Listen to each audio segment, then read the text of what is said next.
প্রথম বর্ষের শিক্ষার্থীদের আজকে অনলাইন ক্লাসে স্বাগত জানাচ্ছি। আমি সুজন দাস, প্রভাষক পদার্থবিদ্যা বিভাগ, কর্ণফুলী এজে চৌধুরী কলেজ। তাহলে আজকে আমি তোমাদের একটু নতুন টপিক নিয়ে আলোচনা করব। সেই টপিকটা হচ্ছে, দেখো, একটা তলের উপর ধরো m1 ভরের একটা বস্তু আছে, m2 ভরের একটা বস্তু আছে, m3 ভরের একটা বস্তু আছে। তাহলে এটাকে আমরা একটু ছোট করে দিই।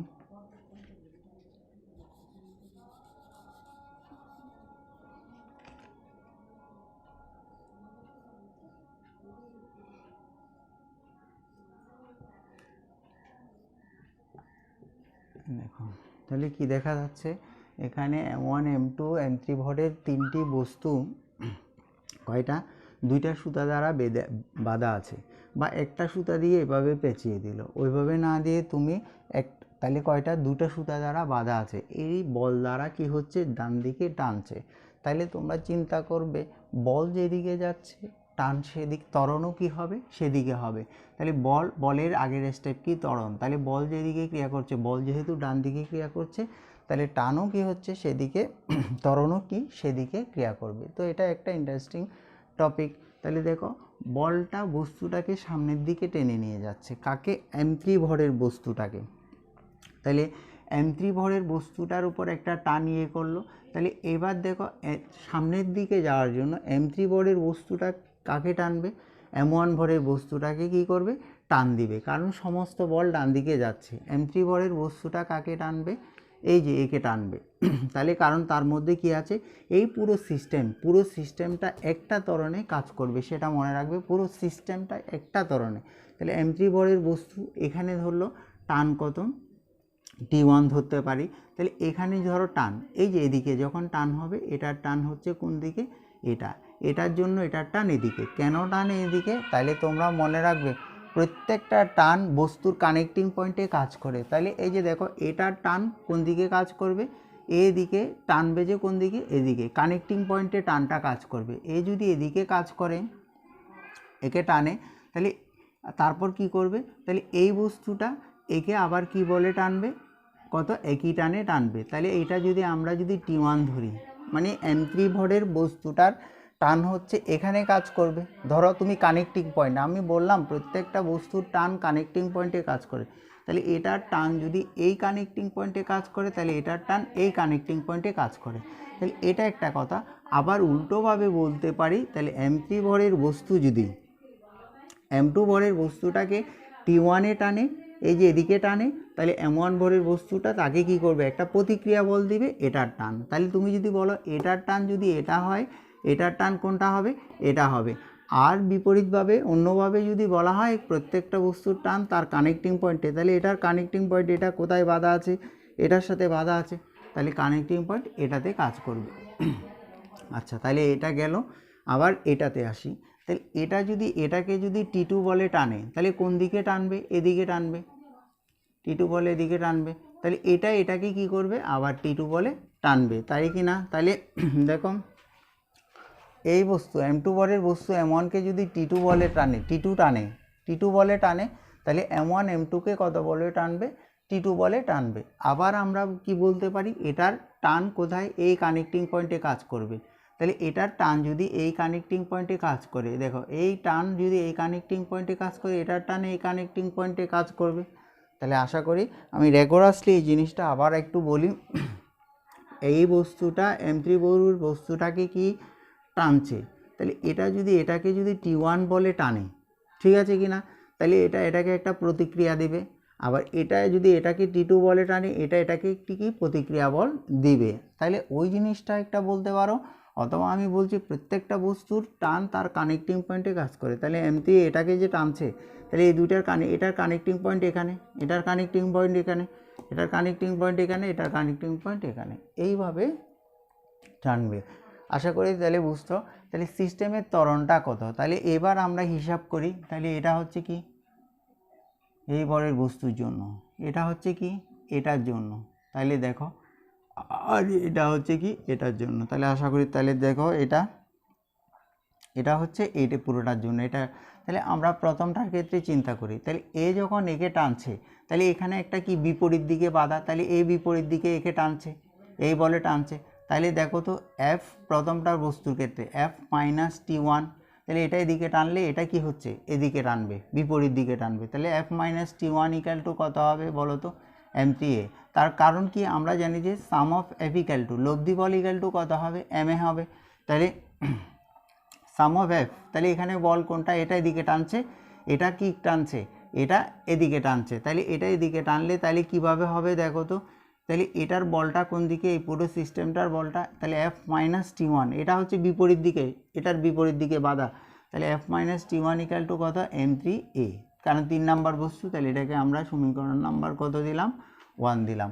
এবার দ্বিতীয়টাতে আসো, তাহলে দ্বিতীয়টাতে হচ্ছে এফ এদিকে, তাহলে কি টান যেদিকে ত্বরণও সেদিকে, এটার টান কারণ এটা সামনের দিকে যাচ্ছে, তাহলে T1টাকে আমরা যদিও বা অ্যারো চিহ্ন এদিকে, তাহলে T1 সামনের দিকে যাচ্ছে, তাহলে T1টা পজিটিভ, আর T2 হচ্ছে কি বিপরীত দিক, তাহলে T1 minus T2 equal to কত M2A 2 নাম্বার। তাহলে এটা কত হচ্ছে T2, এটার পেছন দিকে বাধা নেই, তাহলে শুধু একটা টান কাজ করছে, তাহলে T2 ইকুয়াল টু কত হবে M1A।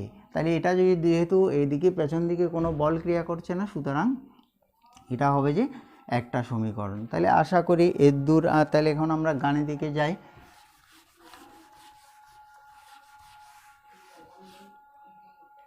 তাহলে দেখো এখানে T2 এর মান যদি আমরা যদি তাহলে 3 নং এর মান, 3 নং সমীকরণের মান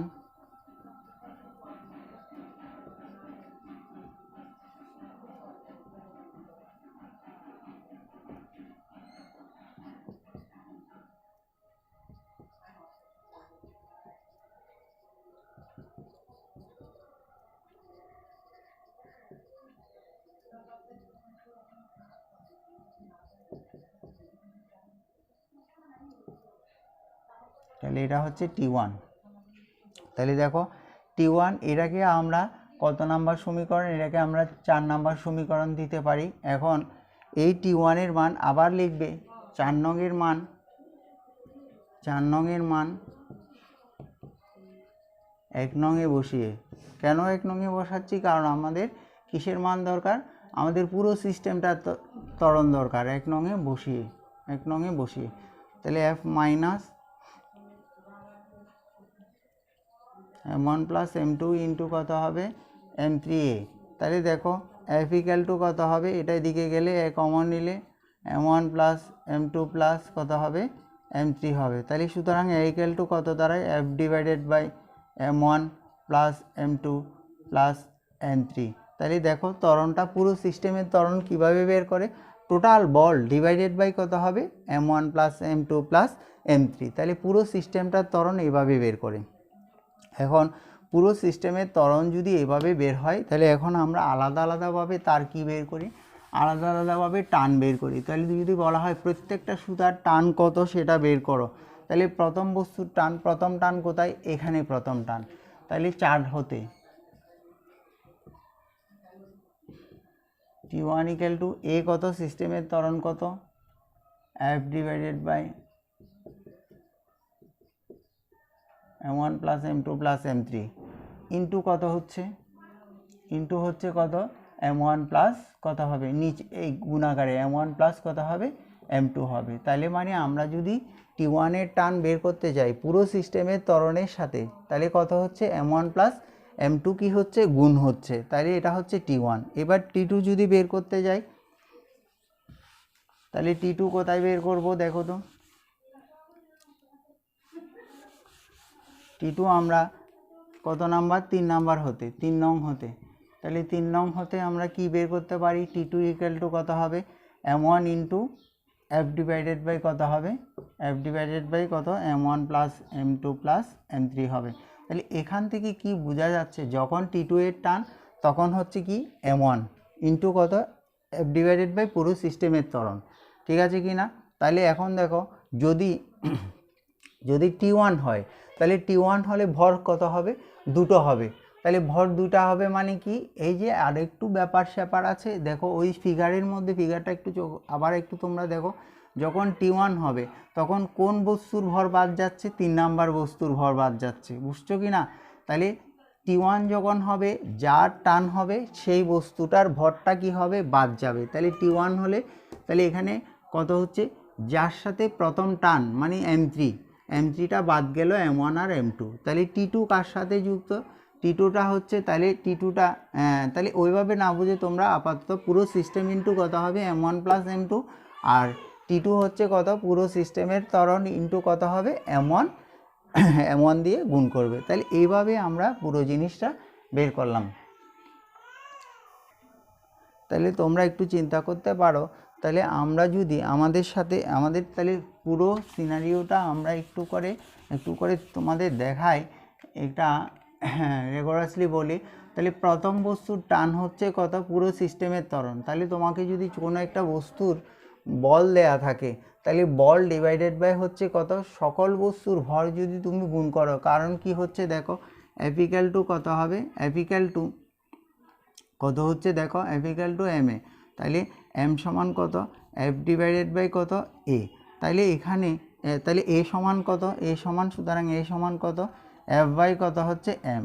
তাহলে দেখো এফ যদি F এর সাথে কি F প্রপোর্শনাল টু কত এম, তাহলে যদি দেখো একই রকম ত্বরণ পেতে, ত্বরণ প্রত্যেক সিস্টেমের ত্বরণ, প্রত্যেকটা টানের ক্ষেত্রে ত্বরণ সিস্টেমের ত্বরণ একটাই, একই রকম ত্বরণ পেতে একই ভরে কোনো একটা ভরের বস্তুর ক্ষেত্রে, বড় ভরের বস্তুর ক্ষেত্রে বল বেশি দিতে হবে, আর যদি বস্তুর ভর যদি ছোট হয় তাহলে বল একই দিতে হবে। তাহলে বল কি দিতে হবে, বল যদি বেশি হয় তাহলে বল বেশি দিতে হবে, কারণ ভরের সাথে বলটা সমানুপাতিক, আর ভর যদি কম হয় তাহলে কি হবে, বল কম দিতে হবে। এই কথাটা কি বলছি, এখানে একটা এই টপিকের ক্ষেত্রে বলের একটা সুন্দর ডিস্ট্রিবিউশন আছে। এই যে আমি বল F ডিস্ট্রিবিউট করছি তিনটা বস্তুর ক্ষেত্রে, এই তিনটা বস্তুর ক্ষেত্রে F যে বল ডিস্ট্রিবিউট করলাম, F বল ডিস্ট্রিবিউট করলাম, এই যে বলটা দেব সেটা আমি তোমাদের পরবর্তীতে, এই বলটা প্রথমে কি করব, এই ভর ইন্টু ত্বরণের সাথে গুণ করে, ভর ইন্টু ত্বরণ, প্রত্যেকটা সিস্টেমের ত্বরণ, এই সিস্টেমটার পুরো ত্বরণ একই, এই ত্বরণ এখানে কাজে লাগবে, এখানেও কাজে লাগবে, ভর ইন্টু ত্বরণ মানে একটা বল পাবো। তাহলে যে বল দিব বাকি বল এখানে সে কি করে দেবে, ছেড়ে দিবে। আবার ভর ইন্টু ত্বরণ, তাহলে এই যতটুক লাগছে তা এখানে গ্রহণ করে, তাহলে কি বাকিটুকু ছেড়ে দিবে। তার মানে কি, তাহলে এক প্লেট যদি খাবার হয় তাহলে যার যতটুক কী হবে, এক গামলা যদি খাওয়ার হয় তাহলে যে লোকের যতটুক খাওয়ার দরকার সে ততটুক রেখে সে ছেড়ে দিবে, কেউ মানে কি অভুক্ত থাকবে না। আমি বলছি তাহলে ধরো পুরো খাবার যার এই ভরে এই লোকের কাছে যা লাগবে তাহলে সে রেখে এখানে ছেড়ে দিবে, বাদ বাকি এখানে ছেড়ে দিবে। তেমনিভাবে বলের ডিস্ট্রিবিউশন হচ্ছে, এখানে বল যতটুক লাগবে তা গ্রহণ করবে, এখানে ছাড়বে, আর বাকিটুকু এখানে ছেড়ে দেবে, মানে কোনো অংশ অবশিষ্ট থাকবে না। তাহলে এই টপিকটা দিয়ে আমি তোমাদের আগামী দিন অঙ্ক করাবো। তো আজ এদূর পর্যন্ত, সবাইকে ধন্যবাদ।